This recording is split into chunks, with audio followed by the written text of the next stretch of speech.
In the fall of 2023, Eli Vance found 25 gallons of water per minute on a hillside that had been declared geologically unremarkable for nearly a century. This discovery did not begin with a well driller's rig, which would have cost him $12,000 with no guarantee of success, nor did it begin with a water witcher holding a forked branch, a practice his wife Martha had always called superstitious foolishness. It started not with a search for water at all, but with a problem of brush. And it began with a livestock trailer arriving unannounced to most of the valley on May 1st of the previous year, kicking up dust on a gravel road that led to the farm his grandfather had bought in 1919. The trailer held 80 sheep, and the sheep, everyone agreed, were a mistake. Let me tell you about the slope, because the slope is where the story lives. It was 178 acres of the farm's northern boundary, a piece of land nobody wanted. It wasn't pasture and it wasn't timber. It was a geological leftover, rising at a gradient that started at a manageable 15 degrees at its base and steepened to a treacherous 38 degrees near the ridge. The soil was thin, mostly clay and shale that held stubbornly to the hillside. For the first 40 years the Vances owned the property, Eli's grandfather, Samuel Vance, ran a flock of merino sheep on it. The sheep, with their relentless, patient grazing, kept the slope clear. They kept the multiflora rose and the invasive autumn olive at bay. Their small, sharp hooves did not tear the fragile soil. Instead, they tilled it gently, pressing seeds into the earth and leaving behind fertilizer. In an old farm ledger from 1928, Samuel had made a note in his tight, spidery script: North Slope grass holding well. Spring still running clear near the big oak. But by 1965, the economics of wool had collapsed. Eli's father, Thomas Vance, sold the last of the flock for a price he called insulting. He was 50 years old then, a man who believed in the power of the internal combustion engine to solve the problems of the land. He believed in progress you could measure in horsepower. The slope, without the sheep, began its slow, inexorable return to wilderness. At first it was just tall grasses, then thorny brambles. Within a decade, scrub trees, locust and box elder, had taken root. By the time Eli took over the farm in 1983, the 178 acres were an impenetrable thicket, a fire hazard in the dry months, a haven for coyotes, and a visual blight on a farm that was otherwise meticulously maintained. The big oak his grandfather had written about was long gone, likely fallen in a storm and swallowed by the brush, its location lost to memory. The spring was forgotten entirely, a single line in a dusty book. For 58 years, the slope was simply ignored, a problem too big and too expensive to solve. It was a debt of neglect, accruing interest in the form of tangled roots and deepening shadows. Eli Vance was 74 years old in the spring of 2022. He had farmed the same 320 acres for 58 of those years, and he was known for two things: a quiet that could be mistaken for disapproval, and an unwavering belief that the old ways were not old because they were flawed, but because they had survived.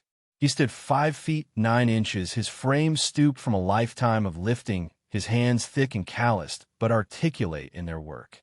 He wore the same patched canvas coat from September to May, a garment that held the scent of hay, soil, and motor oil.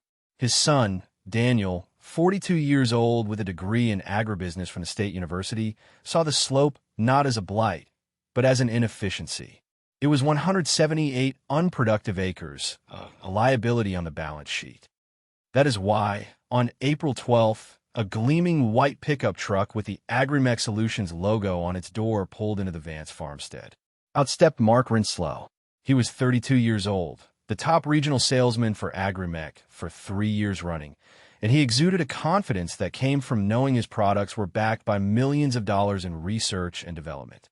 He wore a crisp, green polo shirt and carried a tablet computer. He had come to solve the problem of the slope. He followed Eli and Daniel to the edge of the overgrown hillside. The air was thick with the hum of insects and the smell of damp, decaying leaves. Mark Rinslow swiped his finger across his tablet, showing them satellite imagery and topographical data. "This is what you're up against," he said, his voice bright with the promise of a solution. 178 acres, average grade of 26 degrees, with sections hitting close to 40. It's choked with multiflora rose, Japanese barberry, and some significant stands of black locust. Nasty stuff. You can't get a tractor in there, obviously. And hiring a crew with chainsaws would cost you a fortune and take a month. Plus, the erosion risk from that kind of disturbance would be catastrophic. He paused, letting the weight of the problem settle. Eli said nothing. He just looked at the wall of green and thorns, his expression unreadable. Daniel nodded eagerly. This was the language he understood: data, risk assessment, efficiency. Mark tapped his screen again. A video began to play. A machine, bright yellow and built like a tank, moved effortlessly across a hillside, even steeper than theirs. It had a low center of gravity and cleated tracks that seemed to claw into the earth. At the front, a rotary cutting head, 3 feet in diameter, spun with terrifying speed, reducing 4-inch diameter trees to mulch in seconds. This, Mark announced, is the Slopemaster 7000. It's a remote-controlled brush mower. The operator stands a safe distance away, up to 1,000 feet, and guides it with a joystick console. It can clear an acre of this kind of terrain in about 2 hours. It mulches everything in place, creating a ground cover that prevents erosion. It's the safest, fastest, most cost-effective solution on the market. He looked from Eli to Daniel, his smile practiced and genuine. He believed in his product. He believed it was the future. Eli, this machine is about efficiency, he said, directing his pitch to the old man. It's about maximizing your return on time. This 178-acre problem? You're looking at a 4-day job, start to finish. Predictable. Safe. Done. Eli finally spoke. His voice was raspy and used for much of the morning. The slope doesn't care about my time. Mark's smile faltered for a fraction of a second. He wasn't used to that kind of response. He was used to talking about numbers, about return on investment. He glanced at Daniel for support. Dad, Daniel said, his tone a careful mix of respect and frustration. This is a smart investment. Think about it. We clear the slope, we can get it back into pasture. Maybe run some cattle up there in a few years. We could even do contract work for the neighbors. The Harrisons have that ravine they can't manage. The Millers have that back 40. This machine could pay for itself in 5 years. Mark Rinslow saw his opening. Exactly, Daniel. It's not an expense, it's an asset. The list price is $32,500, but with the current promotions and the agricultural exemption, I can get it to you for $28,750. We offer financing, of course. 39% for 60 months. Your payment would be $528 a month. He laid out the numbers, the clean, compelling logic of modern capital. The machine was a known quantity. Its performance was guaranteed. The cost was fixed. The outcome was certain. It was a solution born of engineering and finance, the twin pillars of the world Daniel understood. Eli looked away from the men, back toward the slope. He seemed to be looking for something in the tangled mess of vegetation. For a long moment, the only sounds were the wind in the high branches and the cheerful, professional clicking of Mark Rinslow tapping on his tablet.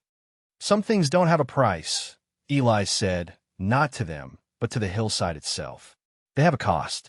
And the cost of that machine isn't just the $28,750. Mark looked confused. Daniel looked exasperated. What other cost is there, Dad? It's better than letting it sit there, costing us property taxes on useless land. That machine is loud, Eli said, his gaze still fixed on the trees. It scares everything away. It packs the soil down. Those tracks weigh 1,800 pounds. They press the water out of the ground, make it run off instead of sink in. It solves one problem by making 3 more you can't see yet. He finally turned to look at Mark Rinslow. It's a fast solution. The slope doesn't like fast. This was the core of their disagreement, a fundamental difference in worldview that had been a quiet tension between father and son for 20 years. Daniel believed in solving problems. Eli believed in letting problems solve themselves with a little guidance. Daniel believed in intervention. Eli believed in cultivation. Mark Rinslow, sensing he was losing the old man, made a final push. Eli, with all due respect, this is proven technology. We have soil compaction data, erosion studies. The impact is minimal, far less than a fire or a chemical treatment. Eli shook his head slowly. He reached into his pocket and pulled out a worn pocket knife, its bone handle yellowed with age. It had been his grandfather's. He didn't open it. He just held it in his palm, the weight of it a familiar comfort. He said, "I'll think on it." Markren Sloan knew a polite dismissal when he heard one. He packed up his tablet, handed Daniel a glossy brochure and his business card, and left. Daniel walked him to his truck. "Don't worry," Daniel assured him. "He'll come around. The numbers make sense. He just needs time to process it." But Eli wasn't processing the numbers. He was remembering a story his father had told him, a story his grandfather had told his father. It was a half-remembered fragment about the sheep and a wet spot on the north slope that never fully dried out, even in August. A place where the grass was always greener. He was thinking about a different kind of cost, a different kind of investment. 2 weeks later, on April 26th, Eli drove his 15-year-old Ford F-250 not to the bank to discuss a loan, but 218 miles west to the Shenandoah Valley, to a dispersal sale for a farm that was being sold for a housing development. He walked through pens of nervous sheep, ignoring the meat breeds, the Suffolks, and the Dorsets. He was looking for a specific type of animal. He found them in a back pen, a flock of 80 Kittadine ewes and 2 rams. Let me tell you about Kittadine sheep. They are not known for their wool. They have hair, like a goat, which they shed in the spring. They are not the biggest or the fastest growing breed, but they have 2 qualities Eli Vance valued above all others. They are exceptionally hardy, resistant to the parasites that plague other breeds in the humid climate of the region, and they are excellent foragers. They will eat not just grass, but weeds, brambles, and even the leaves of young trees. They are, in essence, biological brush mowers. Eli stood by the pen for an hour, watching them. He watched the way they moved, the way they stripped leaves from a branch poked through the fence. He was 74 years old, and he knew livestock. He saw good feet, clear eyes, and the calm temperament of a flock that had been well managed. The auctioneer started the bidding. The big commercial farms weren't interested. This was too small a flock, and not a premium wool or meat breed. The bidding was slow. Eli made his first bid, then his second, then his final one. He bought the entire flock of 82 sheep for $18,450. It was nearly all the cash he had in the farm savings account, an average of $225 a head. He paid in cash, arranged for trucking, and drove the 218 miles home, arriving long after dark. He didn't tell Daniel until the next morning. When Daniel found out, he was silent for a full minute. He stood in the kitchen, a mug of coffee growing cold in his hand, and stared at his father. "You spent $18,000 on sheep?" he finally asked, his voice tight with disbelief. "Instead of the mower?" The mower was a guaranteed solution. "Sheep? Dad, we haven't run sheep here in almost 60 years. The fences on that slope are gone. The coyotes will tear them to pieces. What were you thinking?" "The fences can be rebuilt," Eli said calmly, pouring himself a cup of coffee. "And I got 2 Great Pyrenees pups to live with them. They'll handle the coyotes." This was another detail he neglected to mention. The dogs had cost another $800. "This is insane," Daniel said, running a hand through his hair. "It's a gamble, a nostalgic, sentimental gamble. That mower would have been done in a week. This will take years, if it even works." "It'll take as long as it takes," Eli said. He took a sip of his coffee. "The slope doesn't care about my schedule." The argument was over before it began. It was Eli's farm, his money. Daniel could advise, but he could not command. He walked out of the kitchen, slamming the screen door behind him. The sound echoed in the quiet morning air. Word travels fast in a small farming community. It travels on the wires of party-line gossip and the currents of morning coffee at the feed co-op. By the time the livestock trailer arrived on May 1st, everyone in the valley knew that Eli Vance had turned down a brand-new, state-of-the-art brush mower for a flock of sheep. The consensus was that old Eli had finally lost a step. The men at the co-op watched him unload the sheep. They leaned against the counters, their faces a mixture of pity and amusement. Heard Eli's getting back into the sheep business, one would say, a smirk playing on his lips. Guess he's planning on living another 50 years to see that slope cleared, another would add, 18 grand for a bunch of lawn ornaments. For another 10, he could have had that slope master and been renting it out to the rest of us, they laughed. It wasn't a cruel laughter, but the easy, knowing laughter of practical men who believed they understood the immutable laws of profit and loss, of time and money. They saw an old man chasing a ghost, indulging a whim he couldn't afford. They saw bad investment. Eli, with Daniel's reluctant help, spent the next 3 weeks working from dawn until dusk. They didn't clear the slope. They fenced it. They used high-tensile woven wire, a significant expense. They strung 7 strands, with the bottom one electrified to keep the coyotes from digging under. It was brutal work. The terrain was unforgiving. They had to clear paths for the fence line by hand, with chainsaws and brush axes. Daniel worked with a grim, resentful efficiency. Every post he drove into the rocky ground felt like a nail in the coffin of his own modern, data-driven vision for the farm. He saw wasted time, wasted money, wasted effort. His father, however, worked with a quiet, steady rhythm, as if the work itself was part of the solution. Finally, the 178 acres were enclosed. They released the 80 ewes, 2 rams, and the 2 lanky, white Great Pyrenees puppies into the bottom section of the slope. The sheep, hesitant at first, quickly discovered they had been delivered into a paradise of forage. They spread out and began to eat. And so the slow work began. It was a process that could not be measured by the hour or the day, but by the season. The first summer, the sheep made what looked like very little progress. They cleared the undergrowth on the lower, gentler parts of the slope, the areas with the most tender grasses and weeds.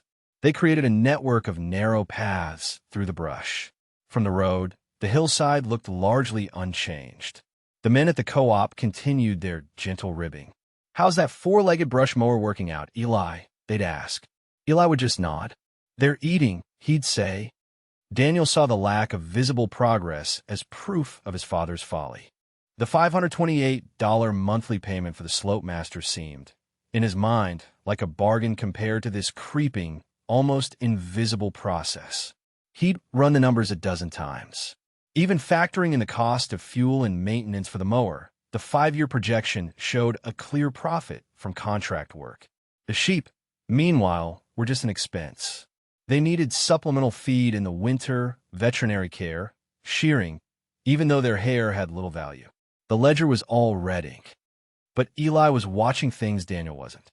He was watching the soil, where the sheep grazed heavily. Their manure was enriching the thin layer of topsoil.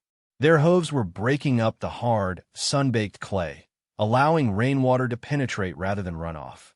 He saw new species of clover and native grasses beginning to sprout in the areas they had cleared, plants that hadn't grown on that slope in his lifetime. The sheep were not simply removing the brush. They were changing the fundamental character of the land. They were not imposing a solution. They were becoming part of the system. The first winter came and went. The sheep, huddled in a 3-sided shed Eli had built near the bottom of the slope, weathered it well. The 2 Pyrenees, now fully grown into formidable 120-pound guardians, patrolled the fence line. Their deep, resonant barks echoed through the valley at night, a sound that hadn't been heard on the Vance farm for nearly 60 years. Not a single sheep was lost to predators. The second spring, the ewes began to lamb. Soon, the flock of 80 had swelled to nearly 150. With more mouths to feed, their impact on the slope accelerated. They pushed higher up the hillside, into the thicker, woodier vegetation they had ignored the year before. They stood on their hind legs to strip the leaves from the autumn olive. They girdled the young locust trees, killing them where they stood. They followed the paths they had made, widening them into terraces. Daniel started to notice the change. It was no longer possible to ignore. By midsummer of the second year, nearly a third of the slope was clear, not down to bare earth like the mower would have left it, but to a healthy, vibrant pasture dotted with the skeletal remains of dead brush. The change was most dramatic after a rain.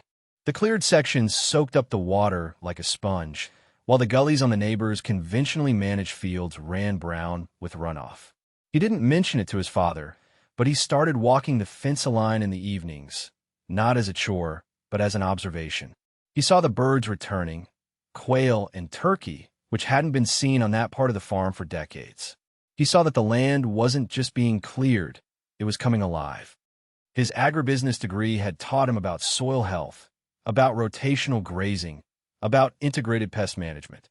They were concepts taught in a classroom, illustrated with charts and graphs. Here, he was watching the principles unfold in real time, not as a management technique imposed by a farmer, but as a natural consequence of a balanced system. The sheep were not just a tool, they were partners. He still believed the mower would have been faster, more economically justifiable on a spreadsheet. But he could no longer deny that something profound was happening on the north slope. Let me tell you about water and memory. Water remembers the easiest path. It will follow the same channels for millennia, carving its way through soil and rock, pulled by gravity. And the land remembers water. Its memory is held in the shape of the terrain, the type of vegetation, the very composition of the soil. For 95 years, the spring on the north slope had been buried, its memory suppressed. The heavy rains of 1928, the same one Samuel Vance had noted in his ledger, had likely caused a small landslide, burying the spring's outlet under several feet of clay and rock. Over the decades, the deep-rooted, thirsty brush had wicked away any moisture that might have reached the surface, hiding the evidence. The sheep, in their slow, methodical work, were acting as a kind of therapy for the land's amnesia. Their grazing removed the thirsty, invasive plants. Their constant movement, the pressure of thousands upon thousands of small hoof prints, gently compacted the loose slide debris over 2 seasons. And their manure created a rich, absorbent layer of topsoil that held water instead of shedding it. They were, without any intention, reawakening the hydrology of the hillside.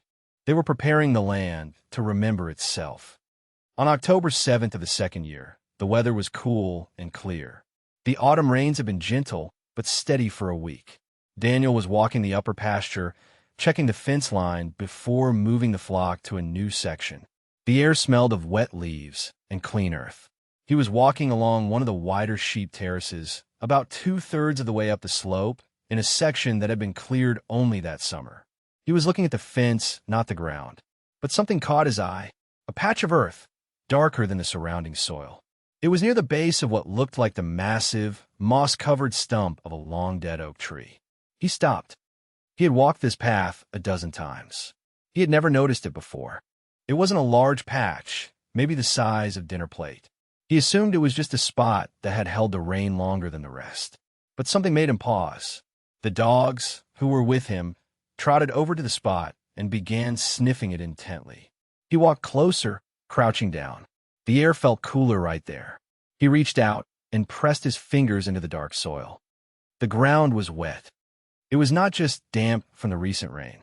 It was saturated, a deep, cold, living wetness that felt entirely different. He pressed harder, and a tiny bead of clear water pushed up around his fingertip. He stood up and looked around. The spot was on a slight depression, a natural collecting point. He followed the depression downhill for a few yards and saw another dark patch, then another. A line of moisture was seeping, almost invisibly, down the hill. He followed it back up to the source, to the dark patch by the old oak stump. He knelt again, and this time he used his hands, scooping away the rich, dark soil the sheep had helped to build. About 6 inches down, his fingers hit cold, slick clay, and at the boundary between the new topsoil and the ancient clay, a tiny, steady trickle of water was emerging. It was so small it was almost imperceptible, but it was constant. He stayed there for a long time, just watching the water well up, fill the small hole he had dug, and then begin to seep over the edge, continuing its quiet journey down the hill. He thought of the $28,750 mower. He thought of its 1,800-pound tracks passing over this very spot, packing the clay down even harder, sealing the forgotten spring in its tomb forever. He thought of the noise, the violence of the machine, and how it would have deafened him to the whisper of the water. He thought of the laughter at the co-op. He thought of his father's quiet insistence. The slope doesn't like fast. That evening, he found his father in the old workshop, sharpening a chainsaw chain with a hand file. The rhythmic scrape of metal on metal was the only sound. Daniel didn't say anything at first. He just stood in the doorway. Eli didn't look up, but he stopped filing. "The spring," Daniel said. His voice was quiet, thick with an emotion he couldn't name. It was humility. It was awe. Eli set the file down carefully on the workbench. He looked at his son, and for the first time in years, Daniel felt like a child in his father's presence. The old man's face showed no surprise, no triumph. There was only a deep, quiet affirmation, as if he had been waiting for this news for a very long time. He wiped his hands on an oily rag, walked past Daniel out of the workshop, and went into the house. Daniel followed. Eli went to a bookshelf in the small farm office, a room cluttered with receipts, manuals, and the accumulated paperwork of a lifetime. From the bottom shelf, he pulled out a thick, leather-bound ledger. It was the same one Daniel had seen as a boy, the one filled with his grandfather's inscrutable handwriting. Eli opened it to a page near the middle. The date at the top read August 1928. His calloused finger, the nail permanently rimmed with dirt, traced down the page, past notes on crop yields and livestock prices. He stopped at a short entry. He didn't read it aloud. He just tapped the page. Daniel leaned over his father's shoulder. The ink was faded, the handwriting a relic from another era. But the words were clear. Lost Spring, North Slope, heavy rains, buried near the big oak. Daniel looked from the page to his father's face. All the arguments, all the spreadsheets, all the talk of ROI and efficiency, it all dissolved in the face of this simple, irrefutable truth written 95 years ago. The knowledge had always been there. It hadn't been in a database or on a satellite image. It had been in a book, in a story, in the memory of the land itself. It just needed a slow, patient way to be found again. "You knew," Daniel said. "It wasn't a question." "I knew it was a possibility," Eli corrected him gently. Granddad always said that slope had a secret. He said the machine was a fool's way to manage it. He said you don't fight a place like that. You listen to it. The next day, they took shovels up to the spring. They dug carefully, and what they found was a small, natural basin in the shale, a place where groundwater, forced upward by the underlying rock strata, had found a weak point. The landslide had capped it perfectly. Once they cleared the debris, the water began to flow freely. They measured it using a 5-gallon bucket and a stopwatch. It took exactly 2 minutes for the bucket to fill. 25 gallons per minute. That was 150 gallons an hour. 3,600 gallons a day. It was more than enough to water every head of livestock on the farm, with plenty to spare for the gardens. They capped the spring properly, running a pipe down to a series of stock tanks at the bottom of the slope. The water was cold and clear. The next summer, a drought hit the region. Ponds dried up, and wells ran low. Farmers were paying to have water trucked in at a cost of nearly 10 cents a gallon. The Vances had 3,600 gallons a day, flowing freely, for the cost of some pipe and a father's faith in a half-remembered story. Daniel calculated that the spring, in that one dry summer, saved them over $8,000 in water costs they would have otherwise incurred.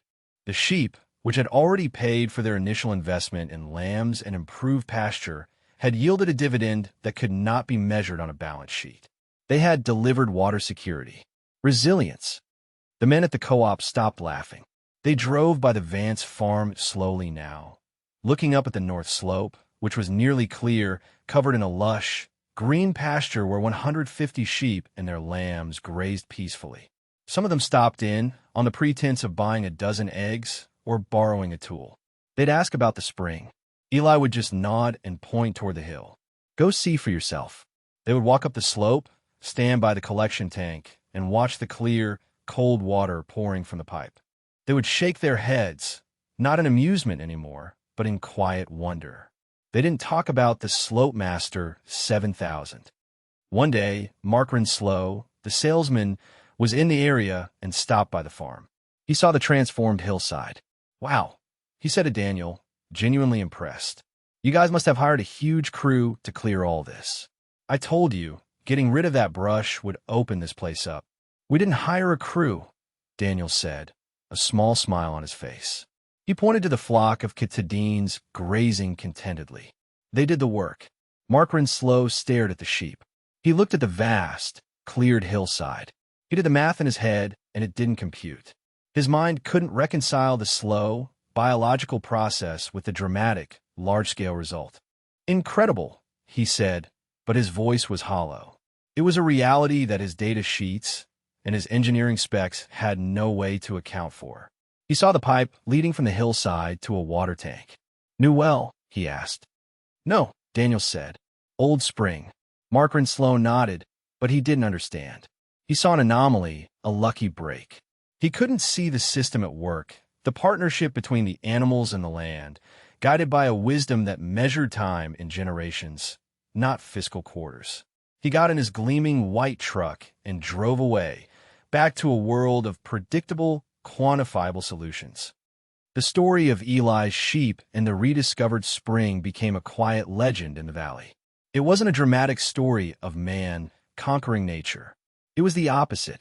It was a story of a man stepping back, of applying a gentle, persistent pressure instead of sudden, overwhelming force. It was a story that suggested the best solutions are often not the fastest or the most powerful, but the most patient and the most compatible with the system they are meant to improve. It serves as a reminder that the land holds a memory that far exceeds our own.